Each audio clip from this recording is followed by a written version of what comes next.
Start with the latest in current affairs with Beatrice. Rama, thank you. Let's start in Libya, where the Libyan Coast Guard has rescued 60 migrants after their charity-run migrant hotline alarm phone reported a distress call from passengers off the coast of Libya. So far, 5 bodies have been recovered. According to the United Nations Refugee Agency, 40 migrants are still unaccounted for. Alarm phone had reported it lost communication with the distressed vessel. Confusion had ensued as the panicked passengers were unable to properly relay their GPS location. According to the Libyan Coast Guard, the boat capsized 9 miles off the coast of the city of Homs.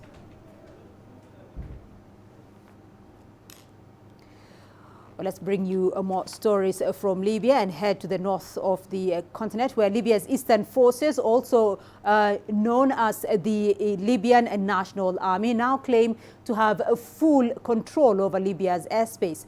With this announcement, the forces led by General Khalifa Haftar say they are getting closer to ending their campaign for the capital, Tripoli. Analysts, however, believe that full airspace control in the divided nation is hard to maintain. CGTN's Adel Mahroui is following the development in the North African nation. Libya's government of national accord has had a hard blow this weekend. Their eastern rivals, the LNA forces, have destroyed an aircraft workshop where its drones and fighter jets take base.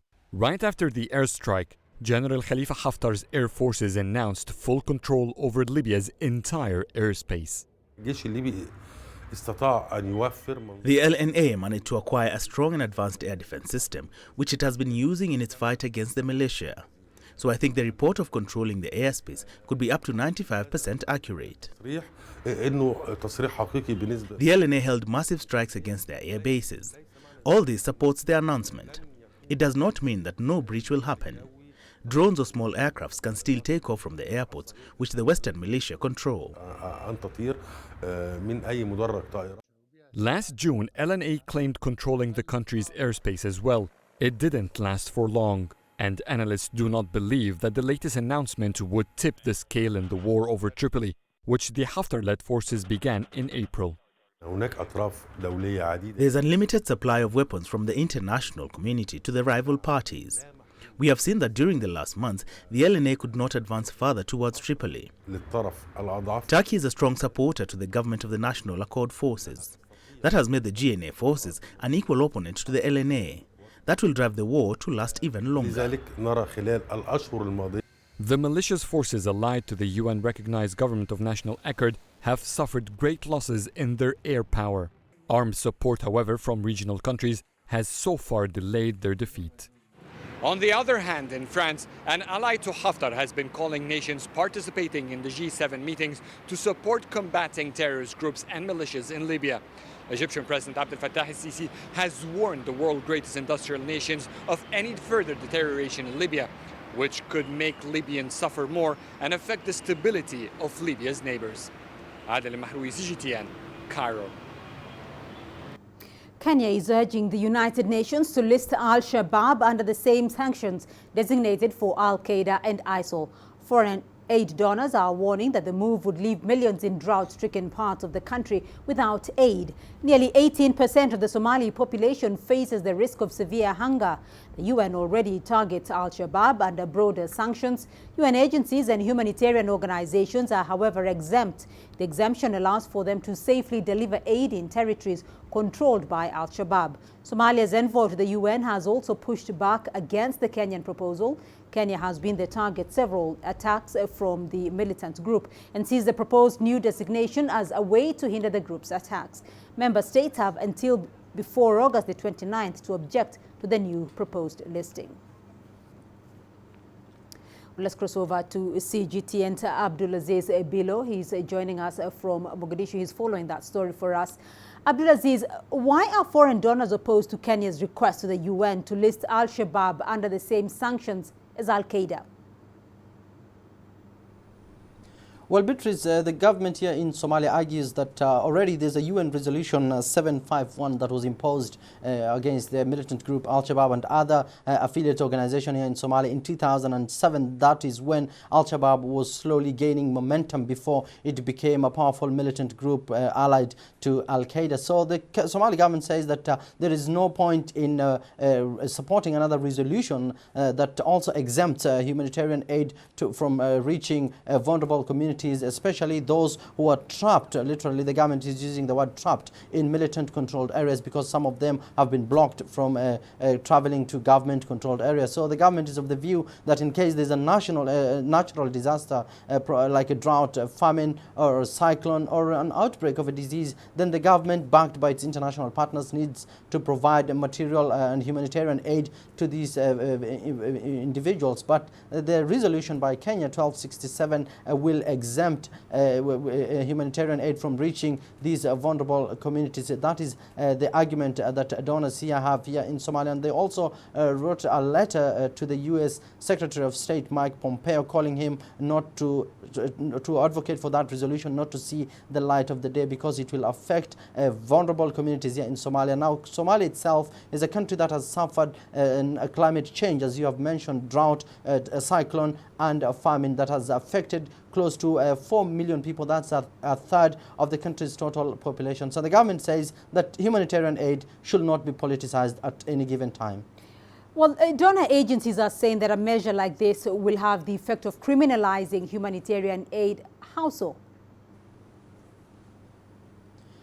Well, Beatrice, humanitarian aid will eventually reach these vulnerable communities because there are very different modalities that the government and its international partners provide aid to vulnerable communities, mostly in rural areas or areas that Al-Shabaab control. The humanitarian aid can either be shipped to these regions if it's controlled by the government. They can be flown there if also controlled by the government. They can also use trucks to transport humanitarian aid to these areas, provided they're all in government-controlled areas. In the event that these areas are volatile and they're not under government control, the aid agencies provide cash payments directly to the mobile phones for vulnerable communities, which in turn they go to the stalls to buy basic human needs for them to survive. So that is the government's argument, and that is the argument by the donors. And also one thing to note is that if this resolution sees the light of the day, then both UN and other international organizations, some of which have access to militant controlled areas, will be not allowed to go in these areas, because any assistance they provide to these families there will be considered as material support to militant group and terrorist organization, which means that they will be liable to face a penalty or to be tried in a court of law. Especially this resolution will affect Western non-governmental organizations. Well, what about the Somali government though, Abdulaziz? How is the government reacting to that call to list Al-Shabaab by Kenya? Well, the Somali government's argument is plain and simple, Beatrice. They're saying that they support all measures to curtail and to thwart and to weaken militant group Al-Shabaab. That's currently the deadliest terrorist outfit here in Africa, and it thanks the government of Kenya for contributing its troops to the African Union mission in Somalia, AMISOM, and stabilizing the Jubaland region. This is the Lower Juba, Middle Juba, and also the Gedo region. So the government says that it will not support this resolution by Kenya, because it says that the Kenyan government is trying to politicize humanitarian aid, which the government of Somalia will not tolerate, because lives, close to 4 million lives, depend on humanitarian aid, especially from the donor community, and it will not support this resolution. But it says that it thanks Kenyan forces for stabilizing this region of Somalia, and says that the tension between Nairobi and Mogadishu should not be used politically to attack vulnerable communities, because the country has a population of close to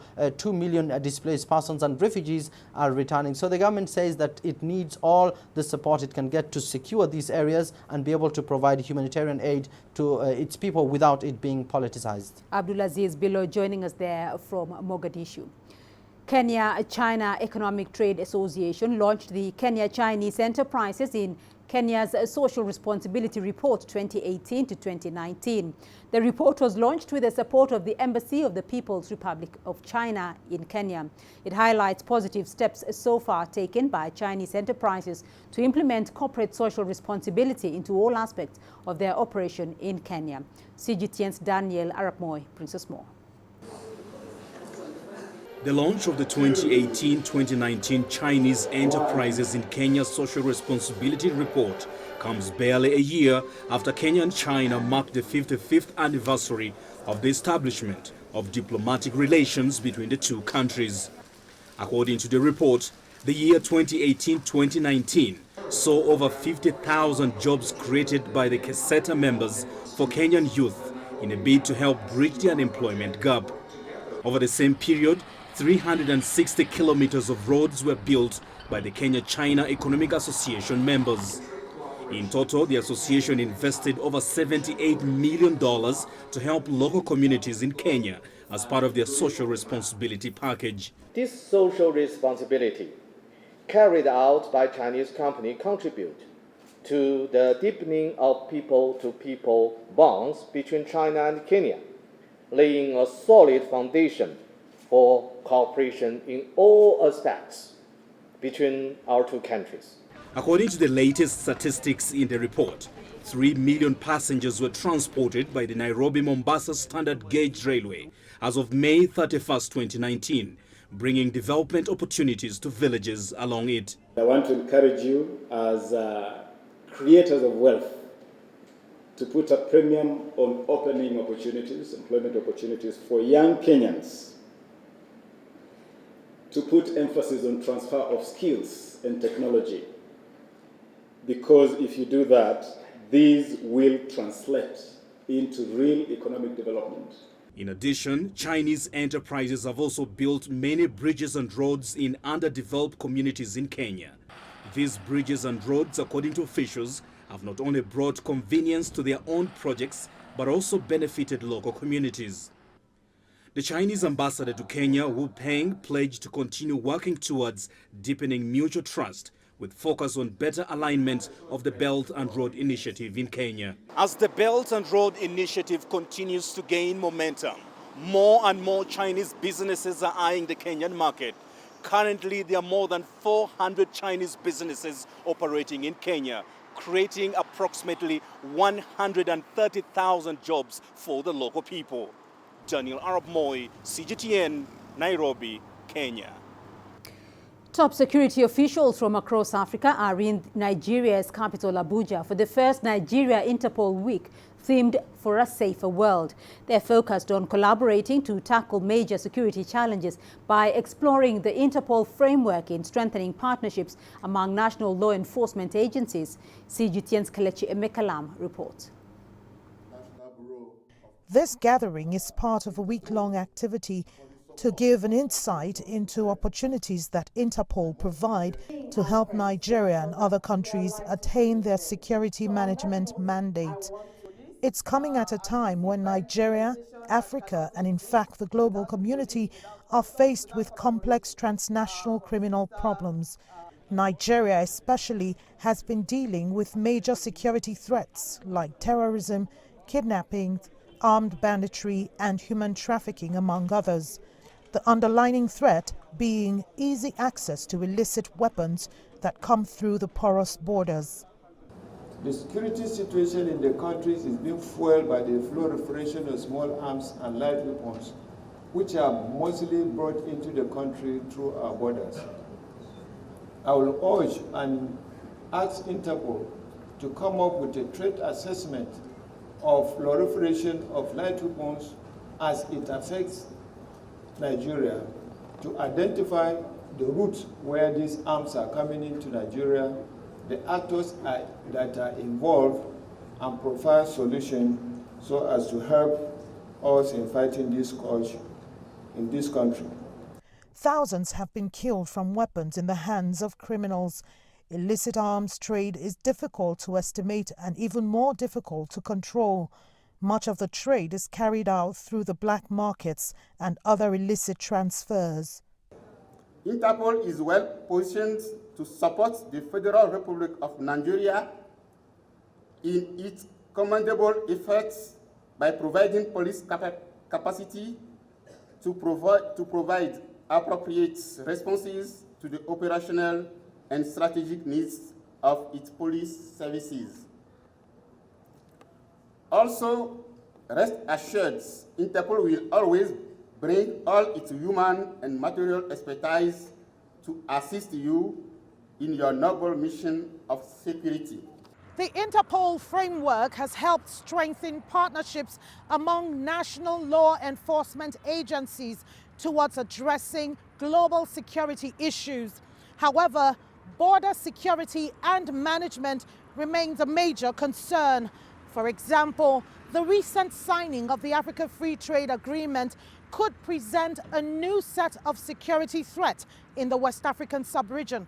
For this reason, efforts must be made to form a formidable force against such problems. Kelechi Amekalam, CGTN Abuja, Nigeria.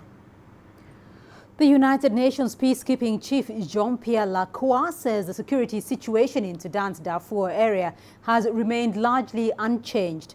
On the 27th of June this year, the UN Security Council decided to temporarily extend the period of drawdown for UNAMID's military personnel.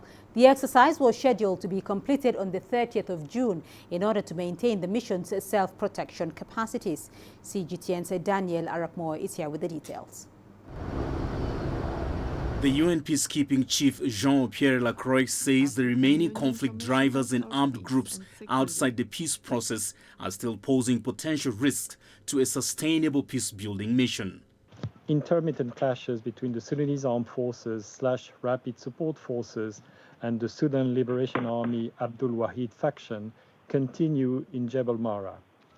Intercommunal tensions, particularly between farmers and herders, escalate during the harvest season.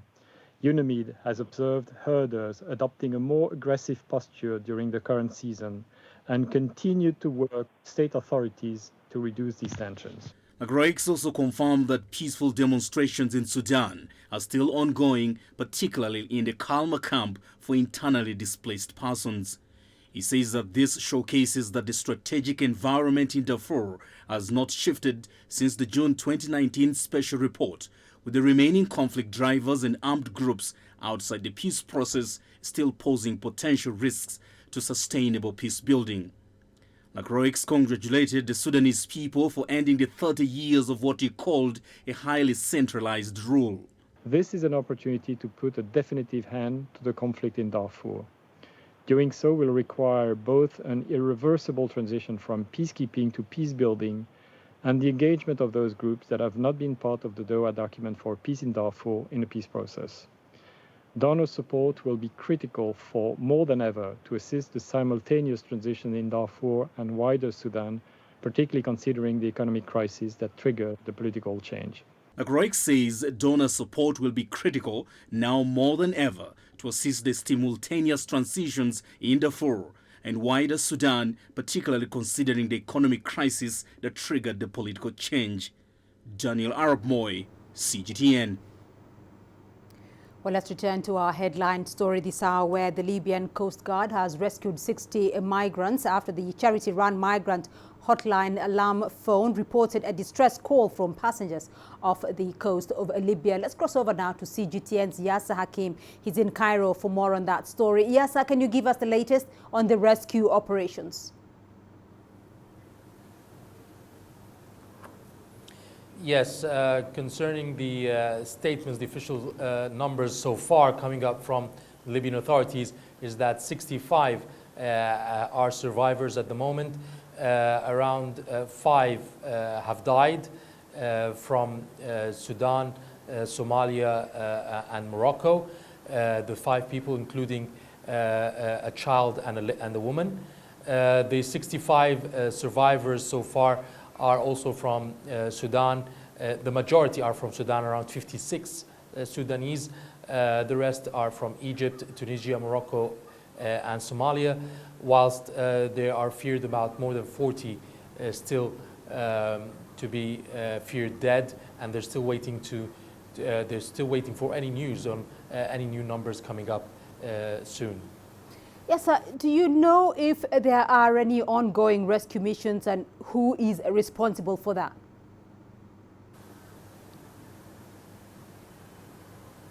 Yes, at the moment there are some evacuation and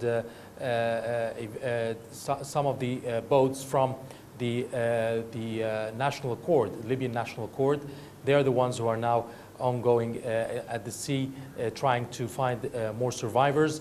The boat was around 9 miles off the coast of Homs in northern Libya, and that allows within the Coast Guard area that controlled by the Coast Guard of Libya and has not reached the area where you would find the Italian authorities who are coordinating with the Libyan Coast Guard as well concerning any illegal migration boats. And at the moment, it's still ongoing, as you understand from the Libyan authorities, that are saying that they are going to continue for until the dark, and then will continue again in the morning. So the Libyan authorities have spoken and are doing something to assist. Do we know what Italy is doing to help?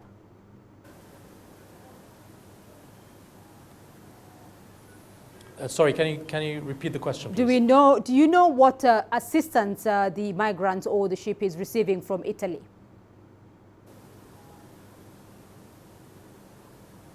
No, at the moment, what we understand is that there is no assistance from the Italian side because the boat has been closer to the Libyan coast, and that the Libyan coast guards are the ones that are totally in control of this situation, and that they are working on recovering the any other bodies or survivors at the moment and bring them back to Libya.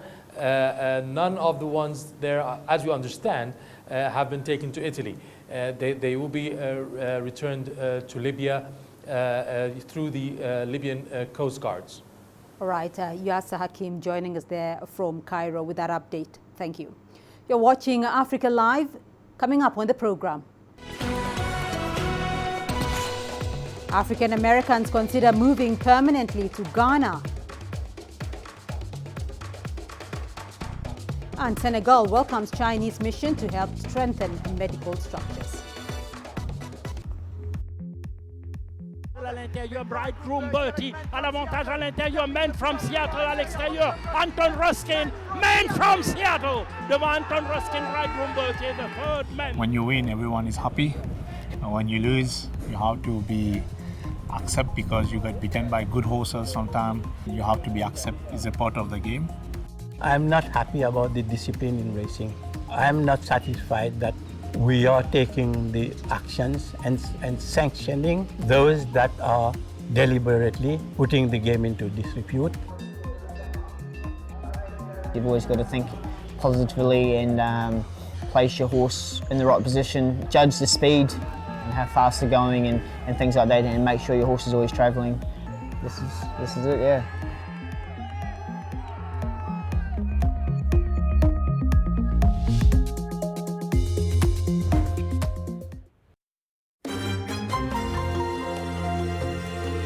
Africa Live. Find your voice.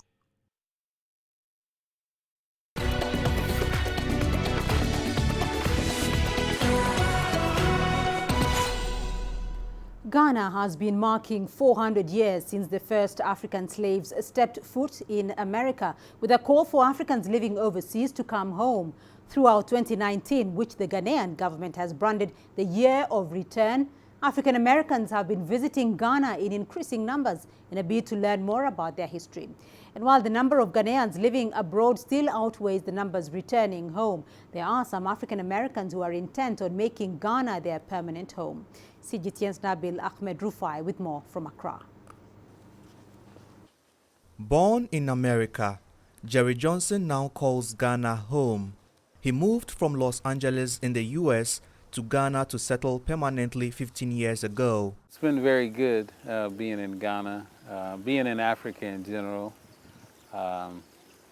Anytime a black man is in a black country on a permanent basis, it's a good thing, although there are a lot of people who want to get out of a black country, but that's only because they don't fully understand the potential.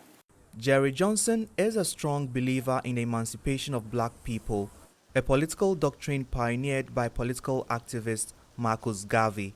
He embarked on a tour of several West African countries to learn more about his ancestors and teach others about their collective history.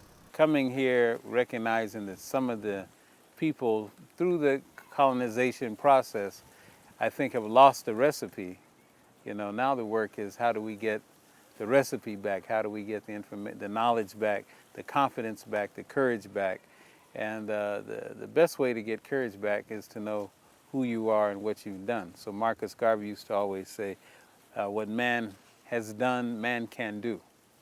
And so, but if you don't know what you've done, then you don't know what you can do. Johnson decided to settle in Ghana due to its political stability. Jerry Johnson says he built this African ancestral wall to educate people about Pan-Africanism. It has 92 portraits of leaders, activists, and scholars from the whole African diaspora. Normal time, they call him the Amazon. Okay. That's the French, you know, from the mythical Amazon female warriors. Johnson uses his ancestral wall to attract tourists and school children for a fee. He says he's seen an upsurge in African-American tourists this year, motivated to make the journey in the year of return. I've heard a lot of pros and cons. You know, some people say, well, it's a PR thing to get, you know, money and tourism money. I say, well, maybe some people see it like that. But I think on balance, it's a good thing because no matter why people come, or no matter why they were whatever the motive was for inviting them, doesn't matter to me as much as the fact that they got here or they're coming here. Because once they come here, then they can see a lot of things for themselves. Johnson has also found love here.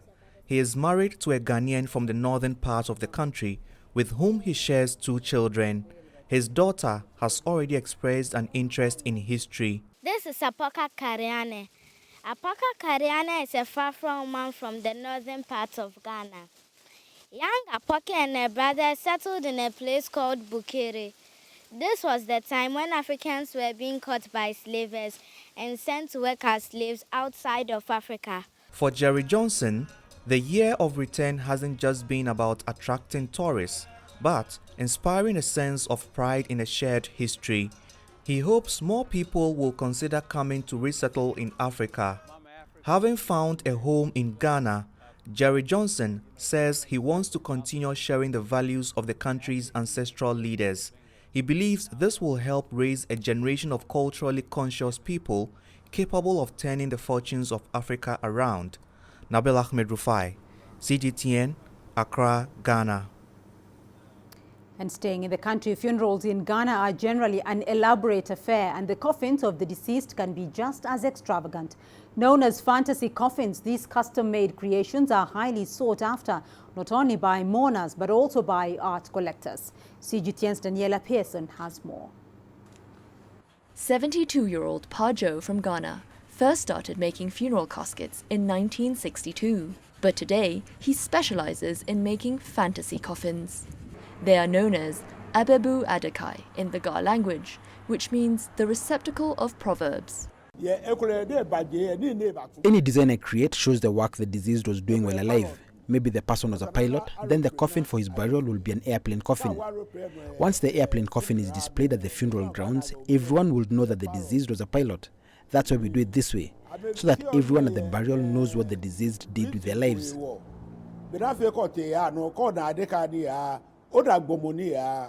Some may label him a carpenter, but Joe has always considered himself an artist who sculpts with wood. He says the coffins are traditionally displayed before the burial to celebrate the life of the departed. So these kind of things, if you go for a funeral and you see it displayed, you might think it's a joke, but it isn't a joke.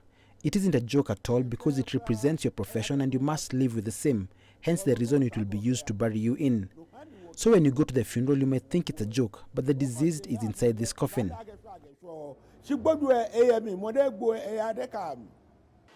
Over the years, Joe's caskets have been bought by presidents, exhibited in art galleries around the world, and are regularly photographed.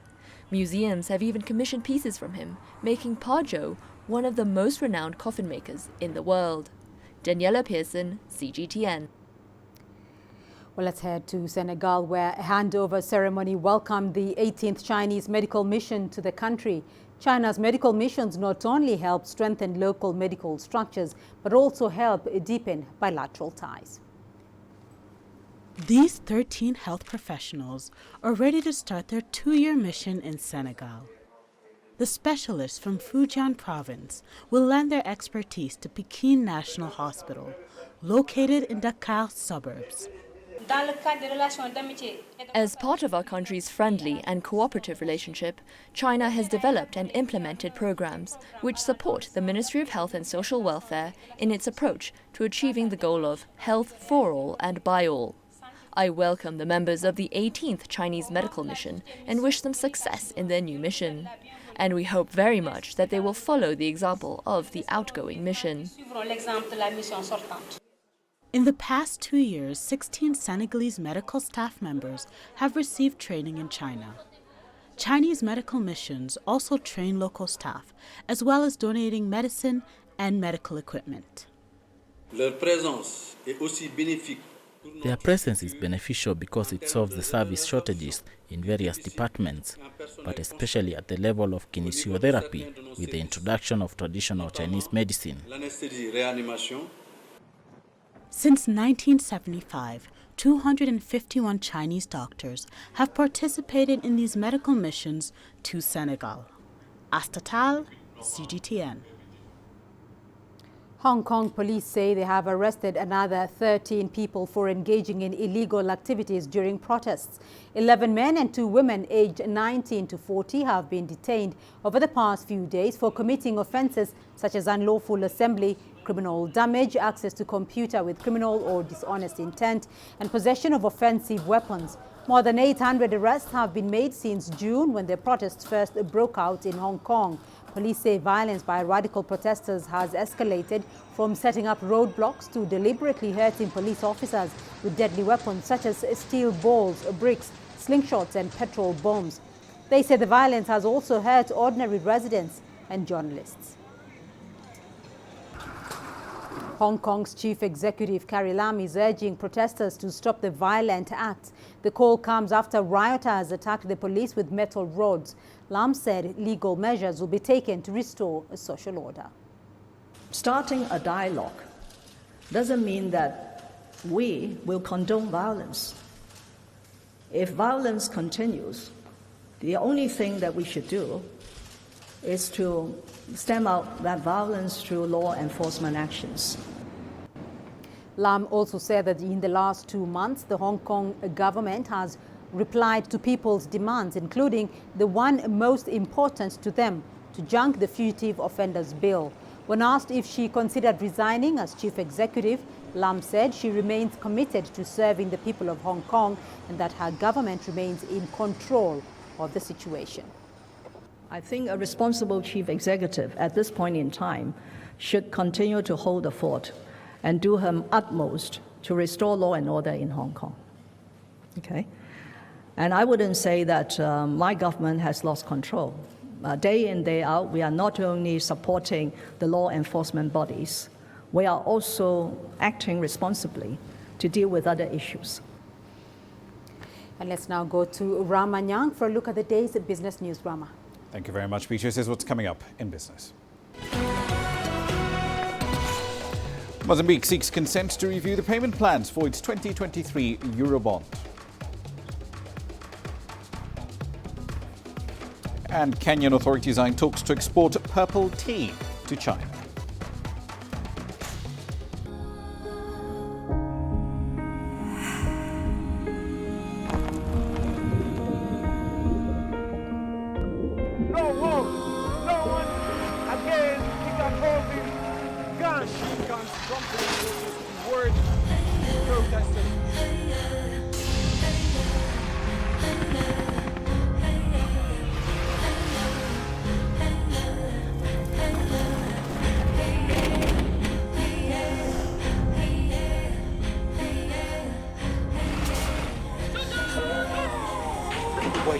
worried about your life at that particular time. Not at all. Excellent. Thank you very much for your time. And what is your assessment of the state of the continent today? Africa has the potential to power itself.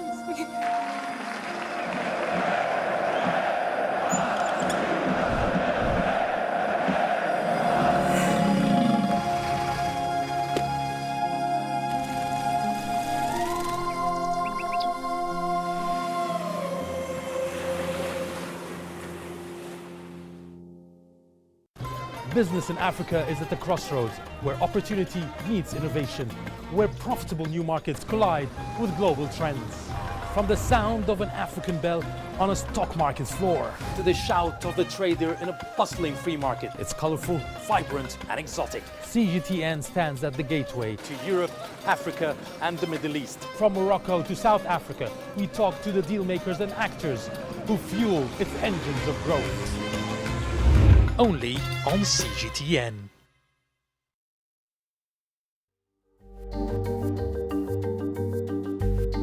Africa Live.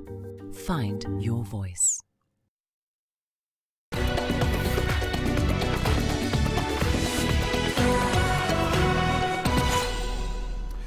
Welcome back. Let's start with the business of restructuring sovereign debt. Mozambique has formally launched an exchange offer for its defaulted 2023 Eurobond. The government is now seeking the consent of bondholders, a majority of them, for restructuring that would ease pressure on its strained public finances. Now, the offer is set for the 30th of September. However, it does require approval by at least 75% of bondholders, as the country is looking to restore access to international credit markets. Mozambique has been battling to recover from a debt crisis after admitting to a $1.4 billion undisclosed loan back in 2016. And that resulted in the IMF's decision to cut off support, triggering a collapse in its currency. The IMF has welcomed the agreement to restructure the bond, but it insisted the country needs a wider-ranging plan to ensure long-term debt sustainability. For the north, Egypt has announced new regulations on cotton trading. That decision is meant to improve quality and pricing. Cotton trading in the country will now be governed by a trading committee. The team will be set up by the Ministers of Trade and Agriculture. The new system will take effect from the 2019-2020 season. According to Trade and Industry Minister Amr Nasser, the new system will restore the position of Egyptian cotton globally and maintain confidence in the quality of produce. Under the new laws, cotton trading will take place at specified collection points. The centres will be linked electronically in order to enhance transparency, especially in quality of content and pricing too. These new measures will take effect as Egypt is looking to develop and support its once thriving textile sector. In East Africa, the Kenyan government is negotiating an export deal for specialty teas with buyers in China worth an estimated $67 million. Now, the agreement will involve the export of about 5 million kilos over 3 years. The tea exports are bound to increase to about over 10 years to 30 million kilograms a year, with an estimated value of over $380 million US. The country's current tea exports stand at about $300 million. The country's Cabinet Secretary for Agriculture, Mwangi Kiunjuri, says the deal will boost revenues for the sector and offer Kenyan farmers much higher income. China-based firm Fuzhou Beni Tea Industry Company set to market the Kenyan purple tea. It will also provide machinery, factories and expertise for processing. Over in the north, Morocco's largest telecoms operator, Maroc Telecom, has signed an agreement with the government to develop telecommunications infrastructure over the next 3 years. The $1 billion deal is the sixth of its kind between the company and the government. It will bring the company's total investments to over $7 billion. Now, the agreement involves the addition of high-speed mobile broadband to fixed lines. Maroc Telecom is listed on the Casablanca Stock Exchange and Euronext in Paris. The firm is 53% owned by the United Arab Emirates Telecoms Group, Etisalat. The Moroccan government owns 22% after it recently sold an 8% stake in the company in a privatization push designed to plug the country's budget deficit. Far away from Africa now, the US President Donald Trump says China is about to resume trade talks. His comments came after the G7 summit and followed Chinese Vice Premier Liu He's remarks that China is willing to resolve the trade dispute through negotiations. Here's CGTN's Nathan King with more. 2 days and 2 Trumps. On Friday, he was threatening to order US companies to leave China, tweeted that he was going to raise tariffs and even attacked his own central banker. But at the G7 this weekend, a change in tone, if not substance.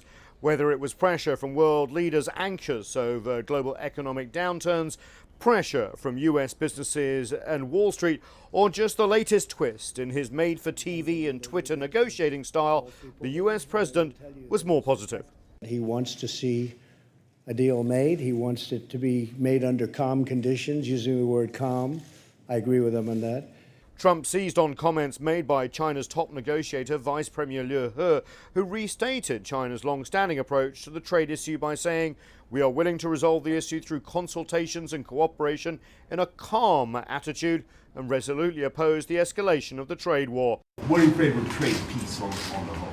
Trump's change in tone came when leader after leader, some publicly like the UK Prime Minister and some more privately like the French President, related their concerns that the trade war was a drag on global growth and threatening a recession in Europe and potentially the United States. The Trump administration also raised the possibility of talks here in Washington with the Chinese side sometime in September. Now, that has been reported before. If there's enough progress, both sides have said that is possible. But the fact that the Trump administration are flagging up now suggests that this is definitely a change in tone at the G7, if not entirely in policy. Nathan King, CGTN at the White House. One final story for you. A court in Oklahoma has fined Johnson & Johnson over $500 million for fueling an opioid epidemic in the United States by deceptively marketing painkillers. The U.S. pharmaceutical giant has been ordered to pay damages worth $572 million. The drug maker has appealed against that ruling, however. The fine is expected to go towards care of a generation of addicts, families and communities that have been affected by this crisis. Johnson & Johnson is the first pharmaceutical company that has been tried over the U.S. opioid crisis. Thousands of lawsuits have been filed against makers of these drugs and distributors too in the United States. According to the U.S. Center for Disease Control and Prevention, opioids were involved in an estimated 400,000 overdose deaths from 1999 to 2017. The opioid crisis is an imminent danger and menace to Oklahomans. My judgment includes findings of fact and conclusions of law that the state met its burden, that the defendants, Janssen and Johnson & Johnson's misleading marketing and promotion of opioids created a nuisance as defined by 50 OS Section 1, including a finding that those actions compromised the health and safety of thousands of Oklahomans. For this reason, I am entering an abatement plan that consists of costs totaling $572,102,028 to immediately remediate the nuisance. Today, Judge Bachman has affirmed our position that Johnson & Johnson, motivated by greed and avarice, is responsible for the opioid epidemic in our state. Johnson & Johnson will finally be held accountable for thousands of deaths and addiction caused by their activities. We have sympathy for all who suffer from substance abuse. But Johnson & Johnson did not cause the opioid abuse crisis here in Oklahoma or anywhere in this country. We do not believe that the facts or the law supports the decision today. We have many strong grounds for appeal, and we intend to pursue those vigorously. We'll leave it there for the time being. I'll be back at the top of the hour, though. We'll be looking at aviation in East Africa, specifically Kenya Airways. Its turnaround plans have run into a bit of turbulence. Its losses have almost tripled. We'll be looking at the numbers a little later at 1800 GMT. See you then. For now, though, back to Beatrice. Rama, thank you. And we still have more news for you here in the program. Here's what's ahead. South Africa's Table Mountain 12 noon signal operator set to retire. The greatest journeys The greatest sights. The greatest adventures. Here in Qanater, this weir allows the locals to walk on water. We're far more than just TV news. We're your passport to the wonders of Africa. To bring you stories of struggle, survival and hope.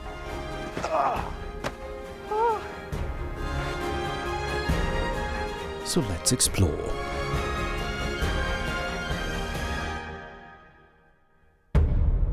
CGTN.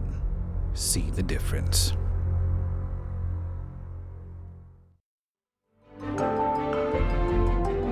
Africa Live. Find your voice.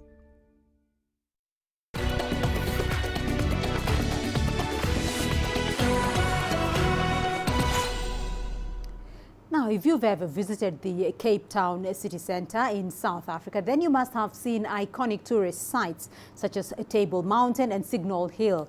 And if you've ever been there at midday, then you've definitely heard the loud bang of the city's noon gun, a time signal which goes off at exactly 12 noon each day, except Sundays and public holidays. But time is about to run out for the South African naval officer who fires the gun as he prepares to retire at the end of the month. Here's CGTN's Renee Delcam. Cape Town's noon gun has been fired at 12 noon daily for around 200 years. A time signal to help sailors on passing ships keep time. Chief Petty Officer Dudley Malchus has lit and fired the famous gun over 6,500 times in the past 2 decades. 3, 2. I'm firing the gun now for the last 20 years, but I've reached the age of 60 and now I have to leave the gun alone and retire. It's sentimental to me, it's also traumatic to me in the sense of that something that you love to do and something that I want to do, that I have to leave it at this age, of the age of 60. But I think there's life ahead. The noon gun has been such an important part of the naval officer's life. He and his wife were even married here on Signal Hill in 1999. And his retirement will be bittersweet for his family and tourists alike. Well, for me, it's a bit sad. I think I speak on behalf of the whole family. We've had lovely times here. To be related to a family member that's called the Legend of Cape Town. Yes, we are definitely extremely proud of him. It's a special part of Cape Town history, and he really is one of the men. To be able to carry it out, he is one of the special men in history as well. And so on one hand, I'm sure it will be quite a sad moment for when he steps down, but at the same time, it will be nice to see him passing the baton on to somebody else. Chief Petty Officer Dudley Malchus hopes to work as a tour guide after his retirement, teaching tourists about World War II military sites in and around Cape Town, including his beloved noon gun. I won't be firing the gun, but I will still go to the military sites and take people around and give them a little bit of history and make sure that I'm here at 12 o'clock. Renee Delcam, CGTN, Cape Town, South Africa. And your sports news coming up next. Here's what's ahead. A strong South African side named for the 2019 Rugby World Cup in Japan.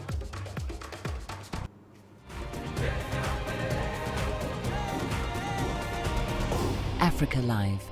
Find your voice.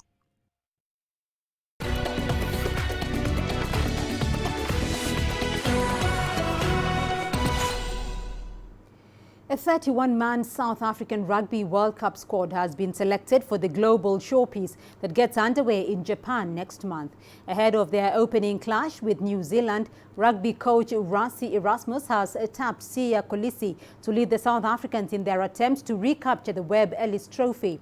CGTN CS Du Plessis has more. There's optimism around the South African national team ahead of the 9th edition of the Rugby World Cup.